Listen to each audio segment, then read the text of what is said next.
Mukunda jewellery హనుమకొండలోని అతిపెద్ద jewellery mart December 14న గొప్ప ప్రారంభం.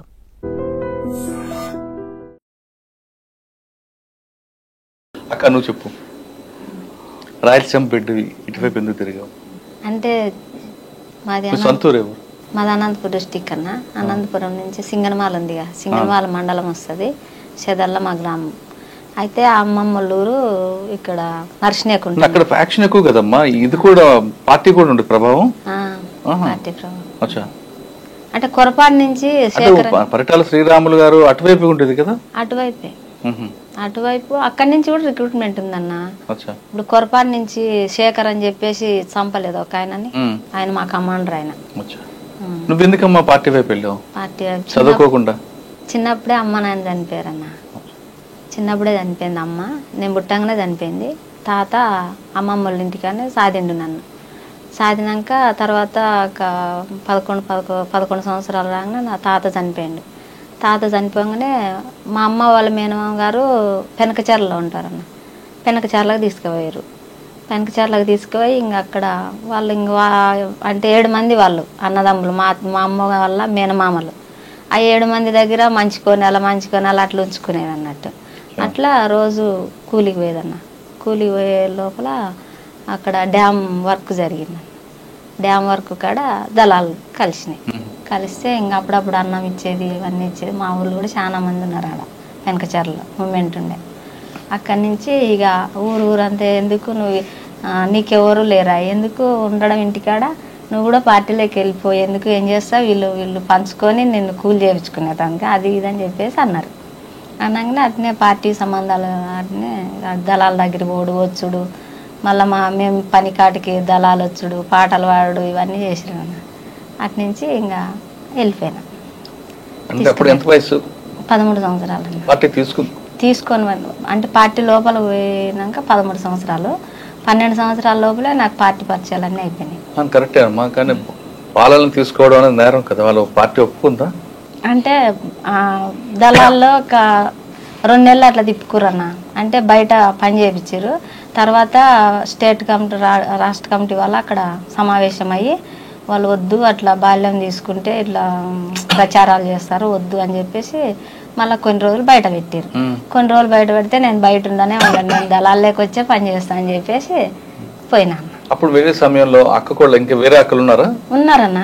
జ్యోతక్క, తర్వాత నిర్మల, లక్ష్మి అని ఒక ఆమె అమర్రాలైంది.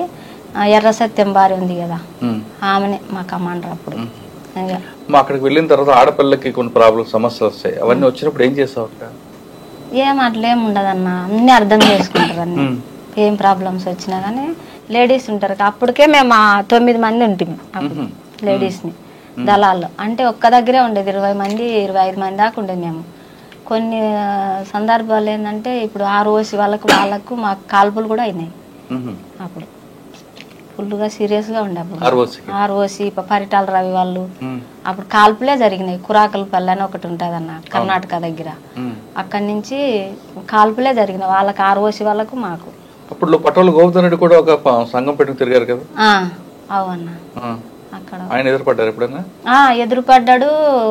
అంటే దుక్కిలోనే ఫైరింగ్ కూడా జరిగిందన్న వాళ్ళకి మాకు. పటోల గోవర్ధన్ రెడ్డికి మాకు మీరు 2 APTలు జాగ్రత్తగా తప్పించుకున్నారు. లేదంటే మీరు దొరుకుంటే తర్వాత జరిగేది APTలో పెద్ద ప్రమాదం జరుగుతుంది. తర్వాత పార్టీలో మీ జర్నీ ఎలా వెళ్ళింది, ఎక్కడెక్కడ తిరిగారు? మీరు చాలా పెద్ద వ్యక్తుల దగ్గర పనిచేశారు. ఒకరు పటేల్ సుధాకర్ రెడ్డి గారు, 2 తక్కెడపల్లి వాసుదేవరావు అలియాస్ ఆషన్న అలియాస్ శేషన్న దగ్గర. ఆయన అసలు చాలా బయటికి కామ్గా కనిపిస్తాడు, కానీ టెక్నికల్గా ఆయన మించి సౌండ్ లేదు. అలిపేరు విషయంలో కానీ ఎక్కడైనా సరే, అంటే పార్టీలో అప్పట్లో టెక్నికల్ పవర్ ఆయనకు ఒకరికి ఉంటుంది. ఒకసారి ఆయన గురించి ఈయన గురించి చెప్పండి, మీ జర్నీ ఎలా కొనసాగింది చెప్పండి. జర్నీ ఆలేరు నుంచి మొదలైంది నాది. నేను ఆలేరు దళంలో ఉన్నప్పుడే అక్కడ నల్గొండ జిల్లాలో కిరణ్ కుమార్ అని చెప్పేసి జిల్లా సెక్రటరీ ఉండేవారు. ముక్క వెంకటేశ్వర్లు కిరణ్ కుమార్, ఆయన జిల్లా సెక్రటరీగా ఉన్నాడు. నన్ను సంజీవన్న మేకల దామోదర్ రెడ్డి అని చూసిండు, నన్ను చూసిపోయి అక్కడ ఎన్కౌంటర్ అయ్యిండు. ఆయన పంపించేటప్పుడు నేనే పోయినా. అప్పటికి ఇంకా మిలిటెంట్నే పోయి వచ్చిన తర్వాత ఈ జర్నీలో భాగంగా రిక్రూట్మెంట్ చేసుకున్నాక పటేల్ సుధాకర్ రెడ్డి జైలు నుంచి అప్పుడే బయటకు వచ్చిండు. పటేల్ సుధాకర్ రెడ్డి జైలు నుంచి బయటకు వచ్చిండు. నేను దళంలో తిరిగేటప్పుడు మా ఏరియాకు కూడా తను విజిటింగ్కి వచ్చిండు. ఎవరెవరు వచ్చారంటే మాధవ్, వెంకటేశ్వర్లు, కిరణ్ అన్న, పటేల్ సుధాకర్ రెడ్డి, ధర్మన్న అని జననాట్య మండలి ఆయన, ఈ నలుగురు వచ్చారు. వచ్చినప్పుడు నన్ను చూసిండు, నాది అంటే నా ట్రాక్ అంతా చూసి పటేల్ సుధాకర్ రెడ్డి ఈయన నాకు కావాలి, నేను తీసుకెళ్తా అని చెప్పేసి మా కమాండర్ తోటి చెప్తే మా కమాండర్ని పంపాను. మళ్ళా నేను పంపాను. నాకు ఇక్కడ ఉన్నది ఒక పర్సనే కరెక్ట్, నాకు దళం నిలబడాలంటే ఆ పర్సన్ ద్వారానే ఇదిగా ఉంటుంది. నేను 2 years దళంలో తిరిగినా కానీ ఒక ఎన్కౌంటర్ కానియలేదు. నా సర్వీస్ మొత్తం ఒక ఎన్కౌంటర్ కూడా జరగలేదు. నాకు దళం మీద ఎన్కౌంటర్ అయినటువంటి దాఖలాలు లేవు. కానీ దళం చేసే ఆపరేషన్లు ఉన్నాయా? ఆపరేషన్ పోలీస్ రికార్డులో ఉన్నటువంటి నేను ఆలర్ దళంలో ఉన్నప్పుడు 3 యాక్షన్ చేసిన. ఏవేవి? వర్కుట్పల్లి ఎన్కౌంటర్కు నిరసనగా సిపిఎం అతన్ని వెలుగొండ టౌన్లోనే కొట్టేసిన.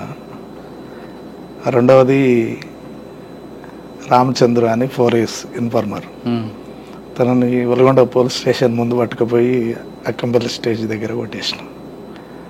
అందులో మీతో పాటు బాలన్న కూడా ఉన్నారా?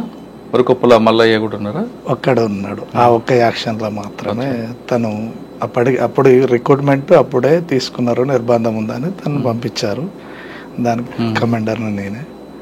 రాములు ఉన్నాడు, కోనపూరి రాములు. 3వ యాక్షన్లో 3వ యాక్షన్. 3వ యాక్షన్ ఇక్కడ ఇది 3వ యాక్షన్. ఫస్ట్ ఏమో కంచనపల్లి బీజేపీ లీడరు, నేను పోలీస్ అంటే దళంలోకి రిక్రూట్ అయ్యే ముందే ఒకటి పోలీస్ యాక్షన్ కానిస్టేబుల్ కొట్టేసిన. ఎక్కడ? ఆలేరులో కొట్టిన. లక్ష్మీనారాయణ యాదగిరిగుట్ట పోలీస్ స్టేషన్ ఎదురుగా ఒకటి యాక్షన్ చేస్తారు, అది ఎవరు చేశారు? అది మేము చేయలేదు. గుట్ట ప్లాస్టింగ్ అప్పుడు రెక్కి మొత్తం నాదే. పోలీస్ స్టేషన్ రెక్కి స్టేషన్ ఎందుకు ఫెయిల్ అయింది? అయితే దాంట్లో ఫెయిల్ కావడానికి అంటే మేము వాస్తవంగా ఏంటంటే పటేల్ సుధాకర్ రెడ్డి ఉన్నాడు, మొత్తం రెక్కి తన ఆర్కే కూడా ఉన్నారు కదా అప్పుడు. ఆర్కే ఉన్నాడు. ఆర్కే నల్లమల్లలో రాచకొండ ఏరియాలో ఉన్నాం. అయితే మేము పోలీస్ స్టేషన్ అంతా రెక్కి ఫైనల్ రెక్కి అంతా చేసినాం. దీన్ని ఆపరేటింగ్ కూడా పటేల్ సుధాకర్ రెడ్డి దగ్గరుండి చేయాలనేటువంటిది అనుకున్నారు. అనుకున్న తర్వాత ఆర్కే ఉండి నువ్వు అవసరం లేదు, మనం ఇంత చిన్నదానికి మనం పోవాల్సిన అవసరం లేదని ఆపిండు. ఆర్కేని ఆపిండు కాబట్టి మేము కూడా ఆగిపోవాలి. ఆర్కే ఆపిండు కాబట్టి నేను కూడా ఆగాల్సి వచ్చింది ఆ టైంలో. దాన్ని పోలీస్ స్టేషన్ పేల్చి అనుకున్నటువంటి వ్యవధి మనం చేసుకున్నటువంటి ప్లాన్ ప్రకారం రిట్రీట్ అయితే బయటపడేటోళ్ళం. మనం పెట్టినటువంటి లారీలు ఏవైతే ఉన్నాయో ఆ లారీ డ్రైవర్లు గాబరకు గురై బండి బొమ్మల రామారం వైపు మలిపారు. తురకపల్లికి పోక ముందుకే ఇట్లా మధ్యలోకి వెళ్ళి ఒకటి దారి ఉంటుంది, పాత గుట్ట మీదకి వెళ్ళి ఒక దారి ఉంటుంది. ఆ దారి వెంబడి తిరిగి బసవపురం నుంచి ఇట్లా వచ్చి మధ్యలోకి వెళ్ళి ఇట్లా మధ్యలోకి వెళ్ళి అనాజపురం అని ఉంటుంది. అనాజపురం నుంచి యువతలకి రావాలి. ఇప్పుడు ఏదైతే టోల్ గేట్ ఉన్నదో బీబీనగర్ బీబీనగర్ టోల్ గేట్ యువతలకి వెళ్ళి ఎమ్మటే మళ్ళా మూసి దాటి వెళ్ళిపోవాలి. కానీ మూసి అప్పటికి వరదల్లో ఉంది కదా? లేదు, అప్పుడు ఈ యాక్షన్ అయ్యేటప్పటికి మూసి వరదలలో లేదు, మూసి దాటే వచ్చింది దళం. దళం వచ్చిన తర్వాత ఎప్పుడైతే యాక్షన్ అయిందో, ఒక రోజు ఎక్స్టెన్షన్ అయిందో, వరద అనేటువంటిది తీవ్రతరం. ఓకే, దానివల్ల అది యాక్షన్ ఫెయిల్ కావడం జరిగింది. ఫెయిల్ కావడానికి కూడా బలమైనటువంటి కారణం ఏంటంటే, మనం రిట్రీట్ అయ్యేటప్పుడు సాధ్యమైనంత వరకు వెహికల్స్ వాడొద్దు అనేటువంటిది. ఫస్ట్ వాడినటువంటి వెహికలే బయటపడాలి, ఇక తర్వాత నడుచుకుంటూ మాత్రమే పోవాలి. ఆ రోజు సహకరించలేదు కాబట్టి, వాతావరణం సహకరించలేదు. పోయి చూసేవరకల్లా వరద ఉధృతం ఉంది అనేటువంటిది అని అనుకున్నటువంటి వాళ్ళు ఆ మూసి దగ్గరికి రాలేదు. ఇంకా బట్టుగూడెం ఆ మధ్యలోనే ఉన్నారు కాబట్టి అక్కడ స్టే చేయాల్సి వచ్చింది. స్టే చేసిర్రు. ఏదైతే ట్రాక్టర్ కోసం పోయిర్రో, ట్రాక్టర్ కోసం ఒక ట్రాక్టర్ కోసం పోతే వాడు ఇస్తా అని చెప్పినటువంటి రైతు ఏం చేసిండంటే దాని గాడుపు తీసి పడేసి అట్లా 2-3 ట్రాక్టర్లు మనకు మిస్ అయినాయి. అందులో ఒక అతను ఇట్లా ట్రాక్టర్ అడిగిర్రు అనేటువంటిది పోలీస్కు ఇన్ఫర్మేషన్ పోయింది. అంటే ట్రాక్టర్ అడిగిరంటే ట్రాక్టర్ మీద దాటుతారు అనేటువంటిది మెసేజ్ ఉంది పోలీస్కు. అవును, కానీ అదొకటే కాకుండా ట్రాక్టర్ మీద దాటి వస్తున్నప్పుడు ఒక దగ్గర ఆగినప్పుడు అయితే దీన్ని ఏం చేసిరు అంటే ట్రాక్టర్ దగ్గర ఎక్కిన తర్వాత అందరూ కూర్చునేటప్పుడు ఎవరి పొజిషన్లో వాళ్ళు కూర్చుంటే బాగుండేది. కూర్చోకుండా ఏంటంటే ట్రాక్టర్ ఎత్తేస్తున్నటువంటి క్రమంలో సరిగ్గా కూర్చోవస్తలేదు జరాగురి అని చదువుకొని కూర్చుందాం అనేటువంటి దాన్ని కరెక్ట్ పోలీస్ పార్టీ ఉన్నటువంటి ప్లేసుల్ని ట్రాక్టర్ని నిలబెట్టారు. పోలీస్ ఆపింది కాదు, పోలీస్ ఆపలేదు, కానీ అక్కడ కామ్రేడ్ అనే పదం వాడడం, టార్చ్ లైట్ వేయడం అనేది పోలీసుకి ఇన్ఫర్మేషన్ వెళ్ళి అది ఏమైందంటే కామ్రేడ్ అంతా చదువుకోండి అనేటువంటి కాషన్ వచ్చింది. ఆ కాషన్ వచ్చినప్పుడు వినేటువంటిది ఒకటి ఉంటుంది, ఇన్నర్ కానీ అవునా కాదా అనేటువంటిది తేరుకున్నారు. వాళ్ళు తేరుకొని గట్టిగా వీళ్ళు ఏం చేశారంటే పోలీసు వారు ఎవర్రా అని చెప్పేసి అనేవరకల్లా నువ్వురా అనేటువంటిది వచ్చేసి రైతు వేషధారణలు అయితేనేమో ఎవరు మీరెవరు అనేటువంటిది నువ్వునివిరా అని అంటుండే ఎవరంటారు ఓహో ఇది దళమే అయి ఉంటుంది అనేటువంటిది ఒకటి కన్ఫర్మ్ చేసుకొని ఫస్ట్ వాళ్ళు ఫైరింగ్ ట్రాక్టర్ మీద చేయలేదు, సైడ్కు ఫైర్ చేసే వరకు ఇక్కడ అపోజిట్ ఫైర్ స్టార్ట్ కాగానే కన్ఫర్మ్ అయిపోయింది. ఏదైతే అసాల్ట్ టీము ఉంటుందో అసాల్ట్ టీము మెయిన్ ఇంపార్టెంట్. ఏ రైడ్ అయినా సక్సెస్ కావాలన్నా మనం పోతున్నప్పుడు కూడా తారసపడ్డటువంటి శత్రువుని నిర్మూలించాలనుకున్నా కానీ అసాల్ట్ టీం పైలట్ టీం ఉంటుంది. అది ఏమైందంటే ఫైరింగ్ స్టార్ట్ కాగానే దుంకి పరుగుడు పెట్టారు. రిటాలియేషన్ ఉంటే నష్టం అనేటువంటిది లేదాడ. కిరణ్ చనిపోయేటువంటి వాడు కాదు. దాంట్లో కొంతమంది కమాండర్ స్థాయి జిల్లా కమిటీ స్థాయి కామ్రేడ్స్ ఉన్నారు. వాళ్ళు ఆ డోర్ ఇంజన్ మీద కూర్చున్నటువంటి వాళ్ళు ఫైర్ చేయకపోవడం వల్ల ఒక కామ్రేడ్ ఇద్దరు కామ్రేడ్స్ నష్టపోవాల్సి వచ్చింది అక్కడ.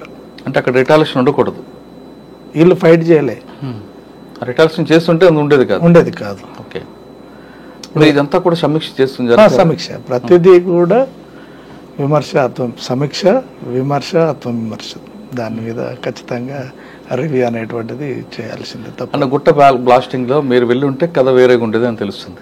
అవును, ఆర్కే గారు పటేల్ గారికి వద్దనుకోవడం, ఆ వద్దన్న తర్వాత పటేల్తో పాటు ఉన్న మీరు కూడా వెళ్ళలేదు. ఆ విధంగా మిస్ అయినవి ఏమున్నాయా, సక్సెస్ అయినవి కానీ? సక్సెస్ ఉంటాయి, మేము పోతాయి అంతే. ఏం సక్సెస్ ఏమని చెప్పండి యాక్షన్లో? అంటే నేను అన్ని సివిల్ యాక్షన్సే, పిఎస్ల మీద తక్కువ అటాక్. సివిల్ ఏది 1-to-1 కొట్టడం? 1-to-1